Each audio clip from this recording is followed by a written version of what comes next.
Here's a hit for the last song. An AOC segment. Remember her? Hotspot tweets, AOC advocates for more censorship. We're going to have to figure out how we rein in the media. So, consistent with her previously stated pro-deplatforming views, here's AOC. You know, I do think that several members of Congress in some of my discussions have brought up media literacy, because that is a part of what happened here. And we're going to have to figure out how we rein in our media environment so that you can't just spew disinformation and misinformation. It's one thing to have differing opinions, but it's another thing entirely to just say things that are false. And so that's something that we're looking into. Okay. Something we're looking into. Something we're looking into. I think we're going to have to update Ronald Reagan's formulation. The scariest words are, I'm here from the government, and we're here to help. I think the scariest words are, that's something we're looking into. That's something we're looking into. Yeah, exactly. Exactly. But funny timing for that video, because I did want to kind of shoehorn this story into this segment here, because it just broke today. This is a report by ProPublica, which we're going to cover more thoroughly on Thursday's show for sure. Leaked documents. While Gaza starved, USAID and State Refugees Bureau came to a legally explosive conclusion. Israel had deliberately prevented food and medicine from getting in, but Blinken told Congress the exact opposite, so the arms could keep flowing. So this report shows Israel had deliberately prevented humanitarian aid from getting into Gaza, and that the Biden administration lied and said no, they didn't. So Prem Thacker tweets out, this is a huge scandal. USAID and State Department Refugee Bureau both said Israel blocked aid to Gaza, but Blinken told Congress the opposite, so they wouldn't have to heed U.S. law that would force cutting off weapons to Israel, as in the Biden-Harris administration is complicit in war crimes. So this is a short piece from the ProPublica report. The U.S. government's two foremost authorities on humanitarian assistance concluded this spring that Israel had deliberately blocked deliveries of food and medicine into Gaza. Their conclusion was explosive because U.S. law requires the government to cut off weapon shipments to countries that prevent the delivery of U.S.-backed humanitarian aid. But Blinken and the administration of President Joe Biden did not accept either finding. In other words, they said, no, we're not going to trust the word of our agencies. We're going to deny that Israel deliberately blocked humanitarian aid. Why? In order to keep funding the war. Right. Because if they accepted those findings, they would have been forced to impose the ceasefire that they claim to want so much. The reason they denied the findings is so that there would be no ceasefire. Now, what am I getting at here? Well, this from the day after AOC's speech to the DNC, where AOC quite famously contended that Kamala Harris was working tirelessly for a ceasefire. He is working tirelessly to secure a ceasefire in Gaza and bringing hostages home. So, AOC, consistent with your anti-disinformation views, I think you should go on Instagram tonight and issue a correction, a retraction of that statement at the DNC. Otherwise, we could plausibly call for your censoring based on your spreading of disinformation, because it's been known for a long time, but this ProPublica report that just came out is cold, hard proof that not only have Joe Biden and Kamala Harris not been working tirelessly for a ceasefire, they've been going out of their way to deny the findings of their own agency for the sole purpose of preventing a ceasefire. They have been actively committed to preventing a ceasefire, not working tirelessly for a ceasefire. Now, I believe in the First Amendment. I believe AOC has the right to go on social media and lie, and we have a right to go on social media as we are right now, and debunk her. I'm not against free speech. She has the right to speak. We have the right to call her out. But if she calls for the deplatforming of people who spread such lies, perhaps she wants to issue a correction.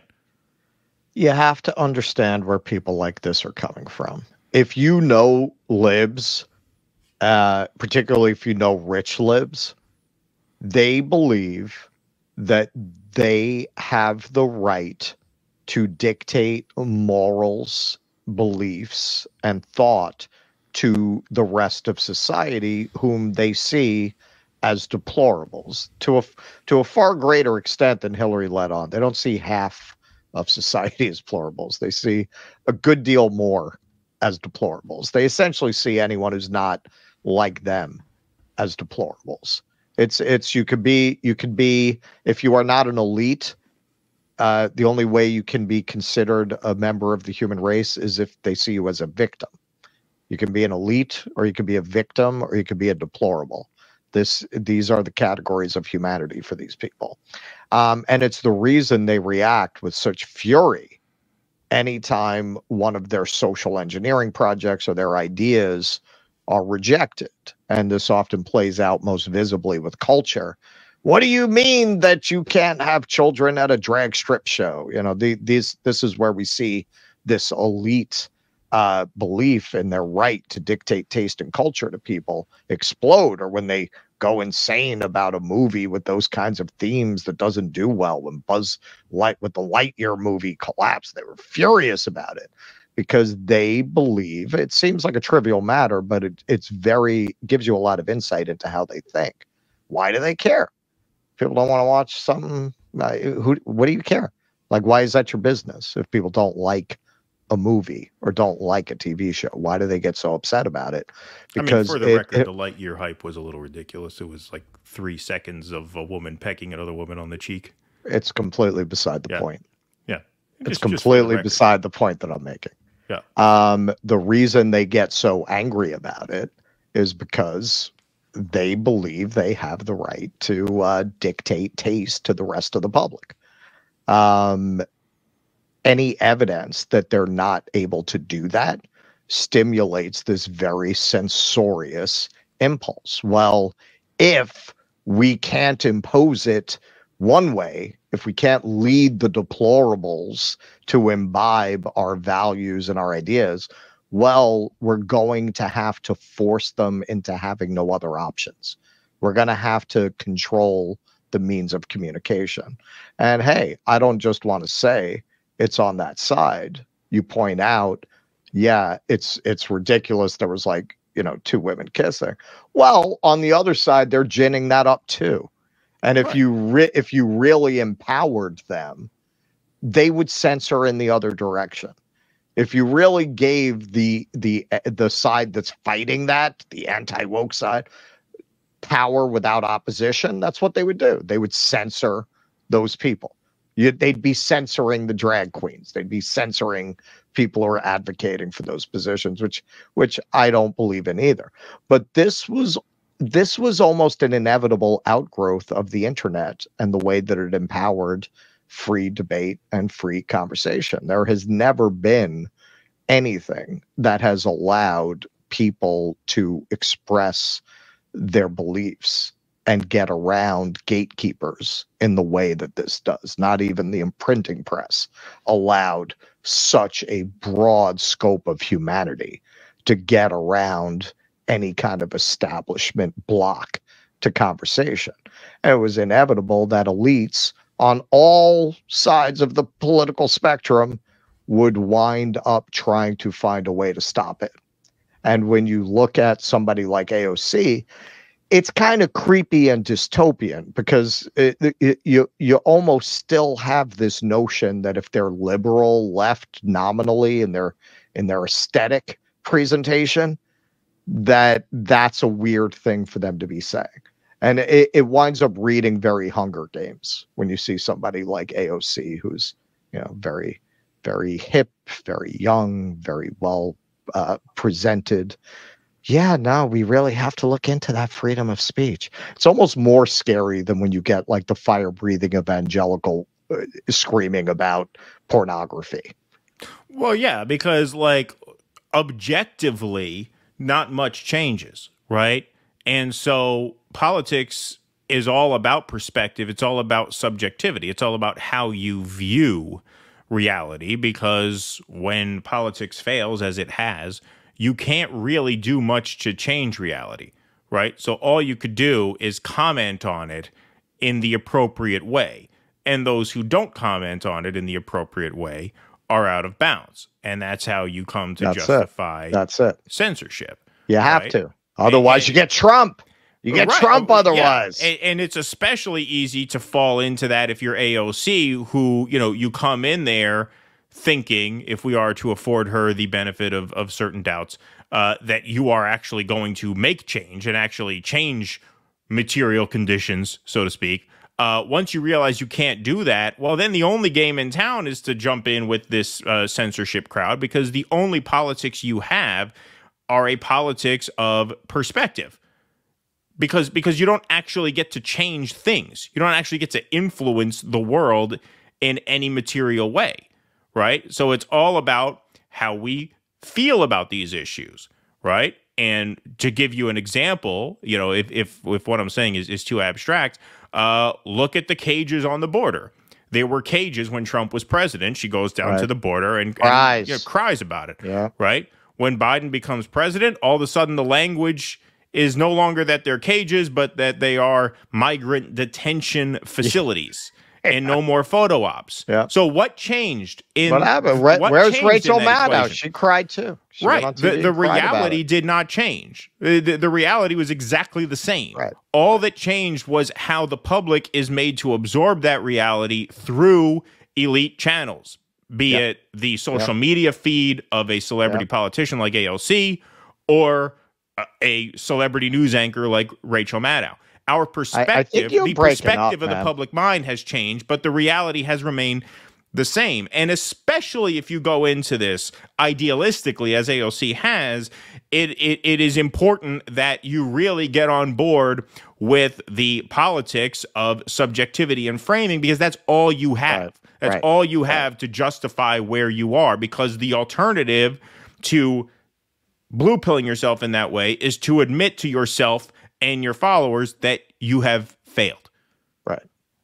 But it also shows you, look, I would say you scratch an AOC and underneath you have a fascist authoritarian. It's their nature. Like I don't even feel like, yes, the reason that these views are not leavened by, hey, let's give people health care, she ran into the reality of, you know, that Nancy Pelosi is going to cut out her heart if she doesn't shut up in a satanic ritual. So she dropped that. But this basic elitism, it's core to a certain type of person on the left. It's intrinsic. She didn't become this way. She was always this way. A lot of them believe that they are better than other people. And the only reason people don't agree with them is because they're ignorant and they need to be told what to think. Yeah, but I also think, like, at the rank and file, a lot of progressives were sucked into this. Like, if you went to a Bernie rally, it was not a PMC crowd, especially in 2016. No. But a lot of them, like, if you join certain like Facebook groups or you know, like you know, online chat forums and stuff like that, if you go back and you check in on those old groups that you joined 7 years ago, so many of those people are now I mean, the old Bernie 2016 for president Facebook groups are now basically Kamala groups. Like, they have been absorbed into that. You know, even people who aren't AOC, even people who aren't careerists, who aren't celebrities, who don't have that sort of predisposition for elite discourse, right? They get sucked into that because all else fails, right? When all else fails, the only thing you have is that. And we're in a moment now where everything else has failed. And rather just admit that and take what some call a black pill. I don't consider it particularly black pilled, but to admit that and to exit the system and say there has to be another way or there's no way at all, and to just sit with that and understand that takes a level of courage, quite frankly, that most people don't have. And I don't mean and by courage, I don't mean heroism. I mean an ability to live with a certain despair and allow that despair to have some space in your heart and mind.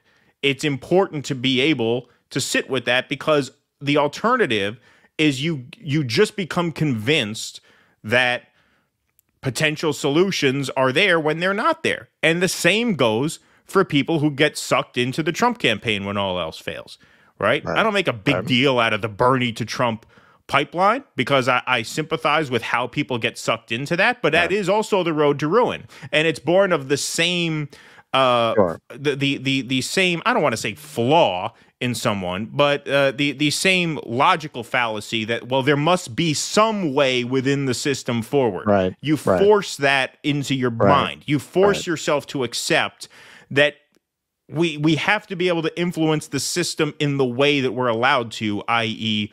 voting for one of the two major parties. So when all else fails, some people go to Trump. And when all else fails, some people go to Kamala. And that is ultimately a road to ruin. And the only way out of that is to first, and I think most people in our audience have already gotten here. That's why we have an audience.